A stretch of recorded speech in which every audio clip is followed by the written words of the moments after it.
আপোনালোকক ডাবল চিন কম কৰাৰ কাৰণে কেইটামান খুব ইফেক্টিভ এক্সাৰচাইজ শিকাম। ডাবল চিন আমাৰ কিয় হয় যেতিয়া আমাৰ প্লেটিছমা মাসলটো ইনএক্টিভ হৈ যায়।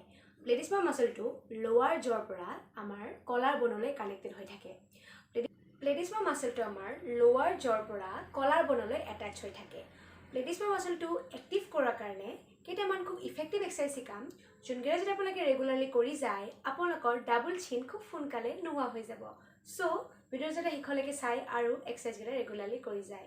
ফাৰ্ষ্ট এক্সাৰচাইজটোৰ কাৰণে মুখখন বেলুন ফুলোৱাৰ দৰে বা পাউট কৰিব আৰু ডিঙিটো পিছফালে বেণ্ড কৰি দিব।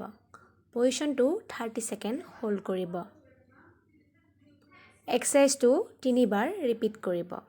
মুখখন পাউট পজিশ্যন কৰিব, দেন ডিঙিটো বেণ্ড কৰি দিব, দেন পজিশ্যনটো 30 সেকেন্ড হোল্ড কৰিব। 30 সেকেন্ড হোল্ড কৰিব, দেন ৰিলিজ কৰিব। সেকেন্ড এক্সাৰচাইজটো হ'ল প্লেটিছমা মাসলৰ কন্ট্ৰাকশন এক্সাৰচাইজ। লিপ কেইটা তল ফালে টানি আনিব আৰু নেকটো কন্ট্ৰাক্ট কৰিব। এক্সাৰচাইজটো কৰোঁতে 10 সেকেন্ড হোল্ড কৰিব, দেন ৰিলিজ কৰিব। এক্সাৰচাইজটো 5 টাইমছ ৰিপিট কৰিব। থাৰ্ড এক্সাৰচাইজটো হ'ল চুইংগাম এক্সাৰচাইজ। মুখত চুইংগাম এটা ৰাখি জিভাখনেৰে চুইংগামটো তালুখনত হেঁচিব। পজিশ্যনটো 20 সেকেন্ড হোল্ড কৰিব, দেন ৰিলিজ কৰিব।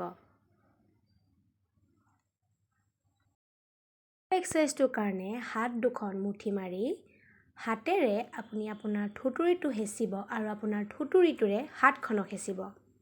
পজিশ্যনটো 10 সেকেন্ড হোল্ড কৰিব। হাতখনেৰে থুতুৰিটো হেঁচিব, দেন থুতুৰিটোৰে হাতখনক হেঁচিব। এক্সাৰচাইজটো 3 টাইমছ ৰিপিট কৰিব। লাষ্ট এক্সাৰচাইজটোত আপুনি লিপটো আউটৱাৰ্ড এণ্ড ইনৱাৰ্ড মুভমেণ্ট কৰিব। এক্সাৰচাইজটো 30 টাইম ৰিপিট কৰিব। লিপছটো বাহিৰৰ ফালে আনিব, দেন ভিতৰৰ ফালে আনিব। এইকেইটা এক্সাৰচাইজ আপোনালোকে ৰেগুলাৰলি কৰি যায় আপোনালোকৰ ডাবল চিন খুব সোনকালে নাইকিয়া হৈ যাব। ভিডিঅ'টো চাই যদি ভাল লাগিল থাম্বছ আপ বাটনটো ক্লিক কৰি দিব আৰু মোৰ চেনেলটো ছাবস্ক্ৰাইব কৰি দিব যাতে মোৰ নতুন নতুন ভিডিঅ'বিলাক আপোনালোকে পাই থাকে। Thank U.